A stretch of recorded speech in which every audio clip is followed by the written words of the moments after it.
Welcome to my first video. I'm going to be doing the fic called Run for Your Life, parentheses, and Mine, parentheses, by Stray Cat Running.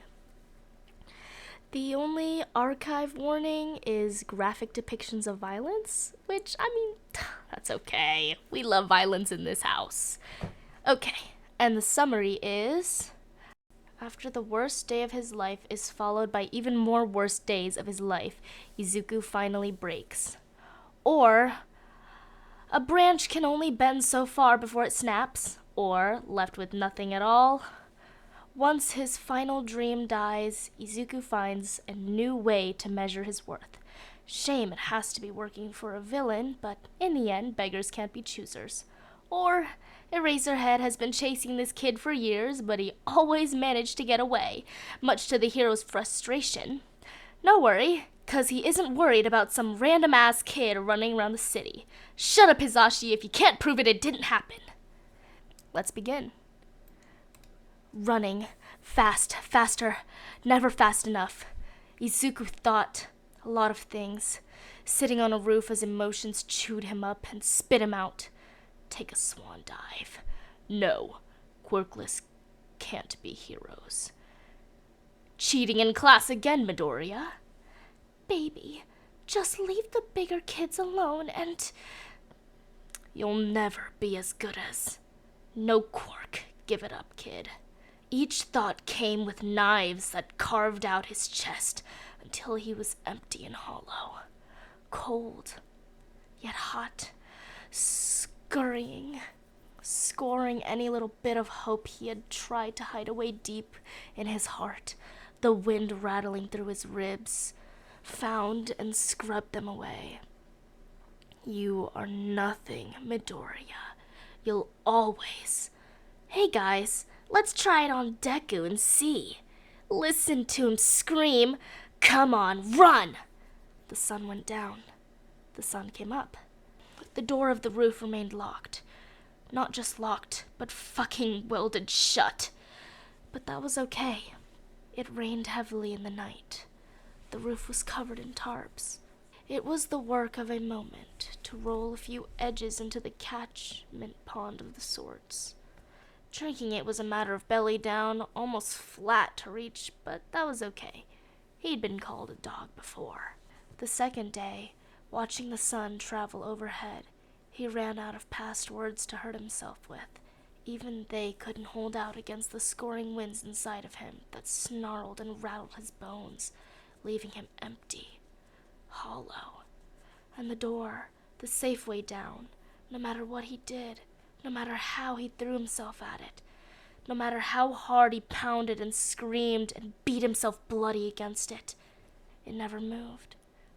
Like life, he supposed in a detached and drifting way, looking at the door that really was just like his life. Give up. The door mocked him as it said again, "Give up, Izuku." Its voice was different to all the rest. It sounded just like his voice. It was cold and hard and empty. Turning, he went to the edge. The door still saying something as he looked down, all that way down, but he tuned it out. It wasn't saying anything he hadn't heard before. He looked down a long time.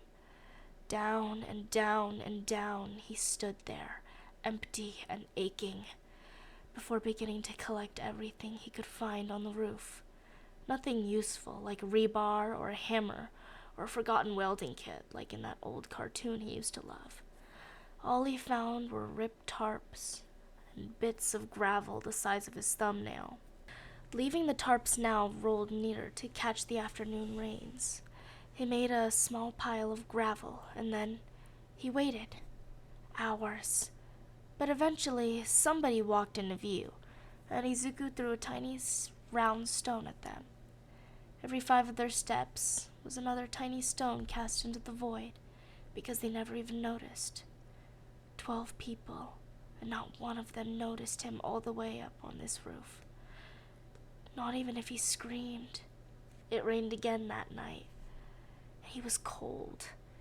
He watched as lightning slashed across the sky, thunder joining the howling winds as he lost the last fragment of hope. He felt it die, snuffing like a guttering candle. The sun rose again as empty eyes watched, and again as he collected pebbles. Again he tossed them at the few passerby. And eventually, as the sun again began to drop, someone bent down and picked one up, and then looked up, and then looked around as Izuku threw a handful at the woman who finally looked up. A hero rescued him not much after that, berating him the entire time about how pranks waste heroes' times, and he was lucky not to end up in juvie for it, and Izuku discovered the wind in his chest had a use after all. It drowned the mask out, lips flapping, spouting, unheard words scowling, clearly angry, and Izuku just nodded, shrugged, and laughed. Breathing tearing in and out of his throat, Izuku followed the map in his head as his feet flew. He didn't remember getting home, but it was dark when he did. Dark and stiflingly hot, before he wandered round to open all the windows, letting in the fresher air of another rainy night, only realizing he was soaked when he shivered too hard to hold a cup of water. For some reason, deciding between eating and showering was hard, much harder than it should have been. Eventually, settling on food, he poured boiling water over cup noodles and forced himself to eat. 3 days without food was safe enough. He'd done it before a few times. 4 days, though, would put him solidly in danger territory. Hospitals were to be avoided at all costs. Then he stripped and crawled into bed, foregoing the shower entirely. Run. The note met him as the sun came up, still on roof time for some reason. He wasn't usually an early riser. He stared at it with blank eyes. Darling Izuku, I was chosen to do the team building exercise I told you about. They're promoting me to manager, and this is to help me learn how to do the new job properly. I'm so excited. This is such a big step for me. There's food in the kitchen, money in my drawer. Don't forget to take the trash out, and I'll see you in a week, and we can tell each other all about our time apart. Love you so much, Inko. Inko. He touched the letter of tiny words. Inko, his mother, a manager. Inko. Did other people's mothers sign their names on letters like this? Did other kids get letters like this? Tucking it away with a small bundle of them he'd collected over the years, keeping them safe and hidden for some reason. He didn't even know why, but he smoothed a hand across them as he tucked them back into the drawer, and wandered out to the kitchen again, setting soup on to simmer. He needed to eat. Small meals often. So no school today either. He'd go tomorrow. Run. Where the fuck have you been? Looking into rage-filled eyes, red like fire, or the setting sun.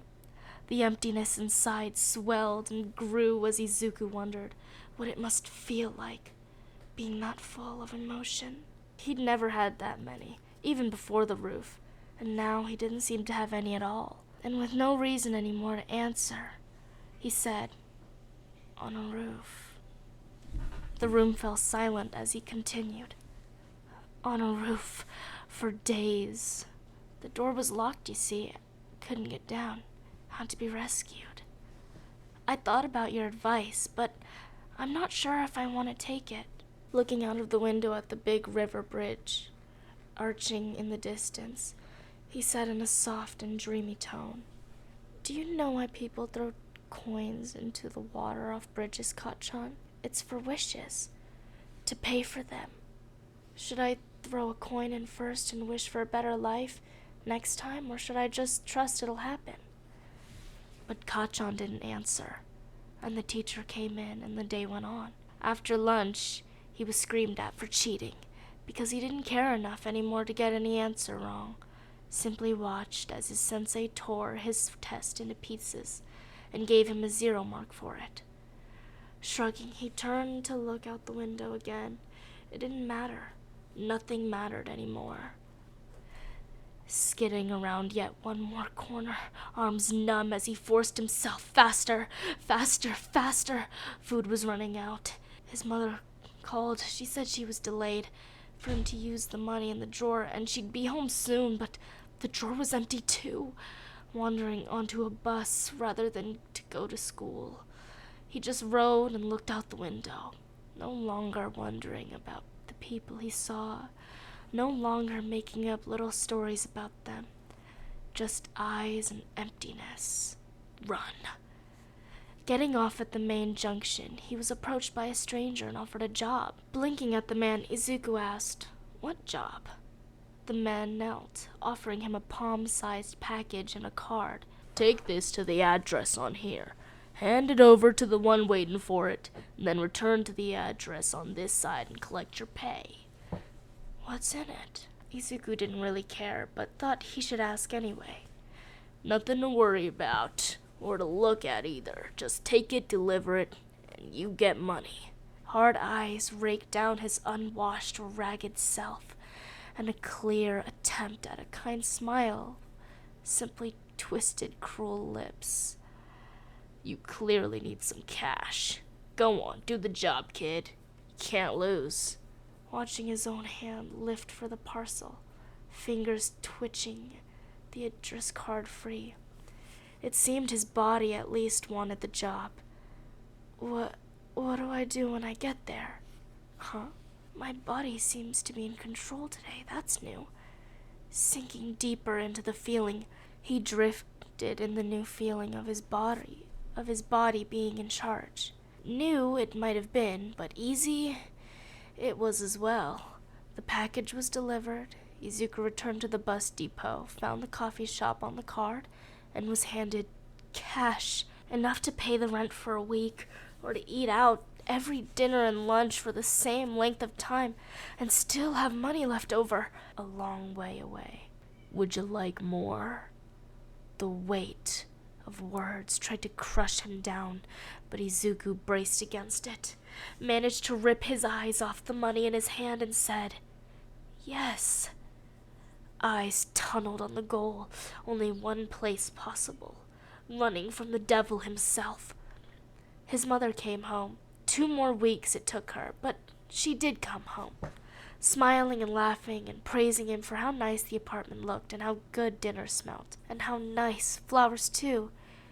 "Izuku, you darling, how good you are to let me tell you all about it." Listening, nodding, smiling, in all the right places. He noticed she never even once looked him in the eyes, hardly even looking at him. Instead, she filtered about the apartment, chatter, chatter, chatter, empty words aimed at an empty boy. "How did your time go? Anything fun happen?" Looking at her as he rearranged the flower vase, he shook his head. "No, nothing happened." "That's good. Now, I got you a gift. See, it's All Might. If you push these buttons, he does a little smash." Letting her voice fade out as he replayed the final moments of talking to the hero, now made of plastic, cupped in his mother's hand. Remembering the man himself turning to leap away, Izuku stepped forward, raising his voice to yell, "Wait!" Walking over to shove the bottle of the villain back into its pocket. You don't want to lose this." A noise broke the memory off as it replayed in an endless loop. He slapped the alarm with a hand and got up to do the new day by rote. No memory at all of how he got to bed. In class, he simply drifted, watching people, unkind, but it was just lips flapping and hot air. Nothing could touch the icy storm inside him. The only time it faded to stillness was when he was running packages. Then it did fall silent, and he focused and lived again. All his plans ruined, nothing left. All that remained was running. "What the fuck is wrong with you?" Clearly the blonde had started off trying to speak normally, but lost it pretty fast. Laughing at how stupid it all was, Izuku shrugged and watched flaming hands land on his desk. getting stronger. He almost punched through them this time. Well, he was always strong. That quirk of his is only going to get stronger. The blonde was yapping now, raging about something, but Izuku turned his head to the window again. He had a parcel in his pocket. It was due later that day. He needed to catch the N19 bus, and then the train from Echo Street, and then he'd run. Nothing he said touched Deku now. Learning he'd been on a roof had shattered Katsuki, breaking him into slicing fragments that he tried to stick together with pride and arrogance, but it didn't work. He regretted saying that. He'd regretted saying what he said the instant the words came out. And then the fucker was gone for days, not dead by jumping, stuck on a roof. Katsuki found a 60-second segment on the local news about a kid rescued from a roof, a prank gone wrong or something. They didn't even seem to know. He'd tracked down the area, seen the building, locked up with barriers, welded over all the doors and windows. If Izuku'd been stuck on that roof, he'd only had 2 ways down, one fast, one slow. Rescue or suicide. He'd been rescued, but watching the fucker now in class, it was like he'd left his heart back on the roof. Left his soul there, too. Green eyes no longer sparkled. Mouth no longer mumbled. Lips no longer smiled. No tears fell, no matter what happened, what was said or done. Empty. Deku was empty. Katsuki meant to break him, but he never thought he'd actually manage it. Staring at the empty boy, didn't even notice Sensei screaming at him. Katz wondered what to do, how to fix it, but then it was too late. Fall, roll, stumble back into run. Looking over at the lip-flapping man, something was said. Something he said was, what? I said if you don't do some work, show some respect, Midoriya, you'll be expelled. Oh. Lip flap, as Izuku felt the word from all angles. Expelled. Expelled.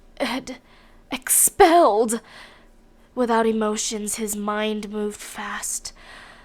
His mind moved so fast now, the way it only did anymore when he delivered packages. He knew he was just a mule, expendable, useful for the moment, useless for anything else.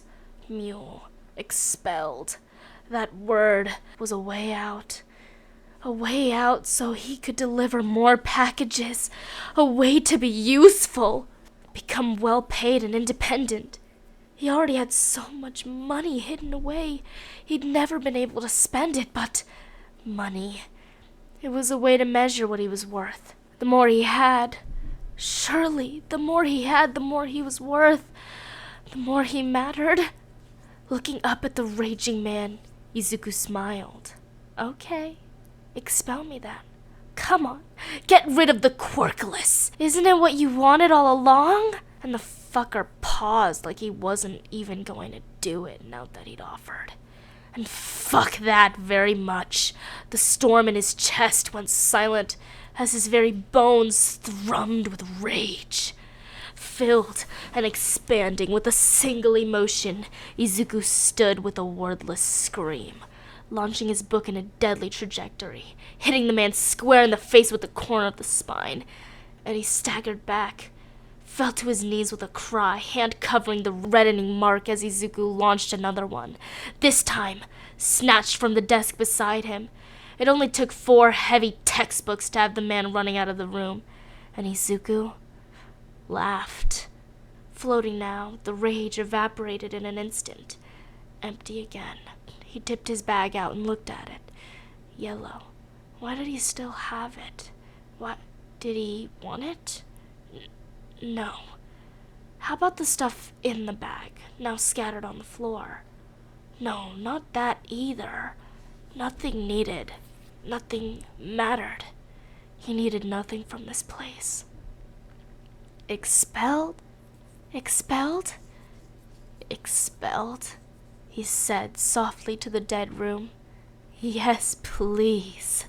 Close now, breath tearing in and out, so hard he tasted blood with each gasp, body beyond pain as his feet flew. His mother cried, but he didn't listen. He didn't stay home grounded either. Out on the street as soon as she left. He had a package to deliver after all. Run. 14 turned to 15, turned to 16. Mule he might be, but trusted he also was. Part of the compound now, too, after Izuku threw him out. And one time too many not answering her as to where he went and what he did, and she yelled at him for it.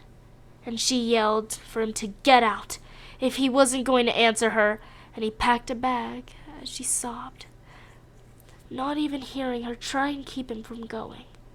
Looking at her for a moment, only the open door between them. He twitched his lips into a smile and said, "Never bluff. It'll always be called in the end." 15 he'd been when he turned up on Tino's door. His hidden stash of money still that hidden. "I need a place to stay, boss." His boss, Tino. Scum of the earth, really, but Izuku didn't care. Izuku didn't care about anything these days, other than doing the latest job and getting that money. Counting on it. Counting it over and over like a dragon with a hoard. 1,000, 2,000, 3,000. I'm worth this. I matter. I have worth. I look, feel, stroke it. I touch it. I feel my value. I see my worth. And then he'd lock it away, hide it deep, and the feeling of value would fade like all emotions did. So fast, leaving cold ash swirling through his ribs, and he'd been working again. Tilda? What's your quirk, kid? Prepare for this. Izuku looked at the snake-like eyes full on. Low-level mental enhancement, called Notice. Notice? Yeah, my mother named it. It's stupid and useless. Do you have another package for me or what? Tilda? Over time, he'd come up with a persona, faking the emotions he didn't seem to have anymore, modeling himself off those around him. But he hid as well, kept his head low, because in the hierarchy of this place he was nothing. Just a dog running errands, living in a room, the basement level, and that was good enough for him. No aspirations at all. They just faded away. Why have them? He ran cargo, lived in a basement room in the compound, stayed out of every higher-up's eyes, and hid his money. And that was enough. At 17, he had tens of millions stashed across the city. He spent almost nothing yet, earned every day. Running packages all day long, ate at the commissary and the compound. Wore only cast-offs. Hoarded it all into hiding. And on his wall now was a counter, bright and glowing with his actual worth in bright neon numbers. No longer did he have to fondle his worth. He could simply bask in its light across his face and hands as he worked, alone in a room, in a villain base. He worked on his computer, read his books, answered the bell, and ran Tino's errands. And he always delivered and always returned. At some point, Overhaul had implemented a health campaign of some sort, because the man was pure mental, and Izuku, along with everyone else, had morning exercises, and then Tino had set him up with some extra training along with all his mules. Said something about them doing a better job that way, but Izuku just did it. He didn't need a reason why. He was a mule. Tino called the shots. Life was easy. Running from a hero later that year, what he'd learned kept him free, and he smiled at Tino for the first time ever. Thanks for the parkour, boss. Hero never even got close. Run! 18, and he could feel again. It'd come over him a bit at a time, mostly as he added to his counter.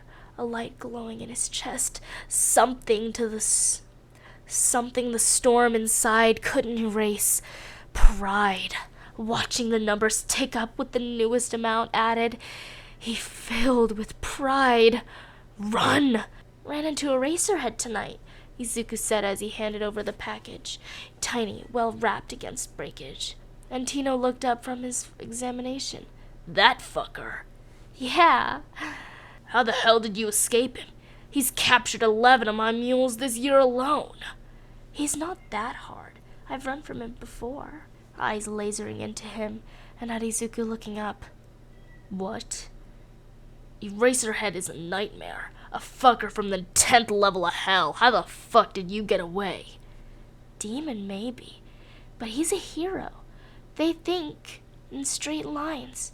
All I did was think crooked. I'm a villain after all. Right, boss? Run!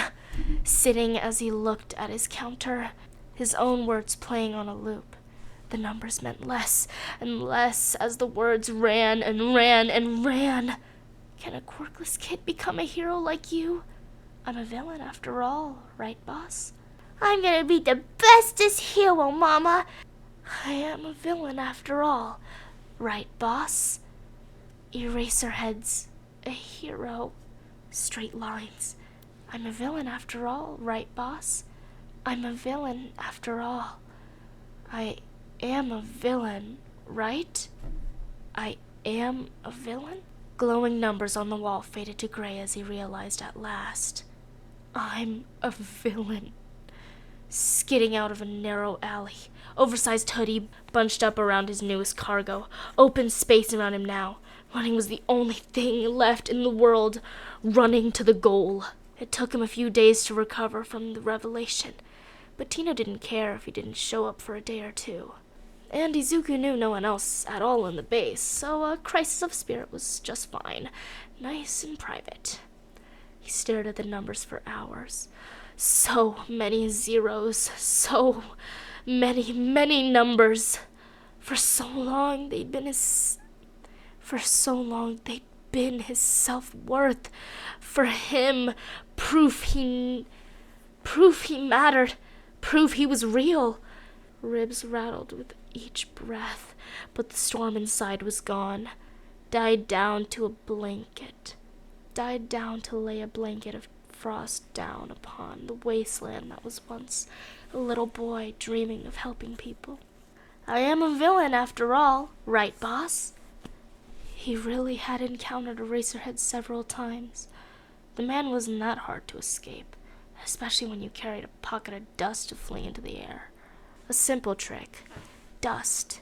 It had no smell, was light, yet he'd invented it from several nifty things. And when tossed, it hung suspended in the air, and the hero scoffed at the attempt to blind him and said something about it's all being all right, and all you have to do is come with me. We'll sort it out, lip flap, lip flap, lip flap. All Izuku had to do was flick his fingers into a snap, and the flint and steel embedded in his glove sparkled, and boom! Flame, heat, concussive force, light. Blinding light in the dark, dust for real in the day. A simple trick. Looking at his fingers, he clicked them a few times to watch the sparks inside. Would it have been better if the hero did catch him? Jail. It was the specter of all the people Izuku lived near, feared most. Or prison, depending on what they did for overhaul. What did Izuku do for overhaul? Long dead embers of curiosity flared to sullen life. Because what did Izuku actually do for the biggest boss of them all? Because it sure did pay well. The goal was clear now. Just a straight line. No air left in the world. Izuku ran. 19, and Izuku now knew exactly what he did for the fucker in charge. Knew the exact layout of the compound. Knew to a figure exactly who lived there and what they did. Knew their quirks too. Knew the secret projects. all those little packages funneled into. He knew even the secret ingredient, Airy. A little girl, her light almost gone. That bit was a surprise to him. He'd expected a prisoner like Overhaul usually had, not a near baby. He had it all now, every single bit of it, but he never even got close to seeing the kid. But wandering around on his 19th birthday, Izuku stumbled as something ran into him. Battle-honed reflexes almost lashing out as he seen red eyes, tears frantic, terror, and knelt down. "Hi, I'm Izuku. What's your name?" And then they ran, falling to his knees as the big gates shut behind them. His arm full, clutching tight and motionless, Izuku simply exited as white-hot spears of air stabbed in and out as he sucked and sucked and sucked. Not enough, never enough. Burn of his legs, burn of his arms, the burn of his feet, burn of air returning, his entire body shaking, yet he found enough in the end to bear a knife to protect his package as he snarled at the man standing near. The man holding his hands outstretched wide. No threat held in them, yet the scarf was weapon enough for anyone. Izuku was on his feet, somehow trembling as he held the hero off.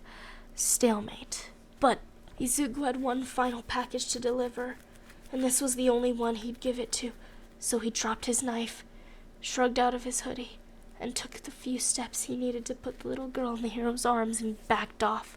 "I know someone who can help. Someone who will help. I just have to get you to him." Not even feeling it happen, Izuku tumbled into darkness, dreaming of running, even as he slept for hours, legs twitching as he continued to run. Should have been chasing this kid for years. One of Tino's gangs. Mules, disposable, usually easy to catch. Most of them easy enough to save once he'd got them. The villain had dozens of them, new ones, all the time, because life was unkind and kids fell into that unkindness and were lost. This one, though, had evaded Eraserhead. Damn near blinded him the first time he'd escaped. Yet it was near. Not actual blindness. A flashbang with heat and fire, but in the end a distraction only. Snap, he'd taken to calling the kid. A snap and they were gone with a flash. Fast, agile, cunning. One day the kid had been an actual villain. His empty eyes would fill with rage most villains held within them. And in the end, Shota would take this one, too, and throw them away. Into prison because someone failed to keep them safe. Lost because Shota failed them. No name. The kid never spoken a word to him. Yet, with the description they found his past. Snap, Midoriya Izuku, mother, Midoriya Inko, now living in China, running a brand new branch for her multinational corporation employers. A life being lived without the son she produced. A sordid tale. Quirkless kid, bullied. Shota even managed to track that day with all fucking might. Who left him on a God's be damned roof. Found how clearly the kid rescued himself. And the day the kid left education behind. And no one cared. Well, a few people cared now, but no one cared then. Only Tino, who'd caught another kid in a net and used them. Snap, 19 and sleeping like dead, was still running. The mule brought them a child and a flash drive. The child was being tended to, cared for, and the flash drive held everything Overhaul had, was, planned, professed. All of it. With it, Nezu already had a plan and a task force en route, about to fall like the hammer of gods down on the sick fucker, but what does one do with a mule once you have a tractor? Green eyes suddenly studied him from the bed, silent other than the blaring of a fire alarm in one of the dorms. Someone else would deal with it. Shota simply waited, and the kid started to talk. Midoriya ran as expected, yet running simply to be led here. Eraserhead looked at the figure in cuffs, hoodie pulled down to show the world the short green curls of a villain. Young, yes, but deep in a supervillain's group, Yakuza. Resisting intervening as a cop, jerked the kid to his feet, tousled his hair, clipped the edge of the car door. As he was thrust into the vehicle, eyes filled with betrayal, yet not a sound passed the kid's lips. And they were gone, away to juvie, on the cusp of actual jail, but sure to get off a bit lighter because of their age. 19 was so young. Surely they'd just get juvie this time. Muling was a crime, though. Kid'd get a few years for it. Maybe teach him better in the future. Maybe give him a different direction to go once he was out. Eventually, the circus of the chase and capture moved on. Cops and medics and reporters and Eraserhead went home. One more child failed by the system, headed to his just deserts. Tilda. Looking at the big doors, months of work behind him, Izuku entered Class A. Just another day in the life of being a member of the Villain Rehabilitation program. His name was now Yamazawa Izuku. Eyes still green, but with the help of several quirks across many different sessions organized by Nezu himself, Izuku's hair was long, waved, and black. 5 full inches taller than nature had intended. He no longer had freckles, and his face was thin, lean, like the rest of him, battle-honed and hard. Yet, across the last year, he learned to laugh with a little girl. Together, they both learned to smile and play, and to be silly. Together, they made friends in the class he'd been dumped into after his sham arrest, cover to keep him safe from retribution if any of Overhaul's forces escaped the net, protection until he was permanently disguised as someone they'd never spot, mind and never recognize. A deep sadness when Tino died in the assault, but in the end, Tino was just one more person preying upon the young. And just like all the rest, Izuku let him go.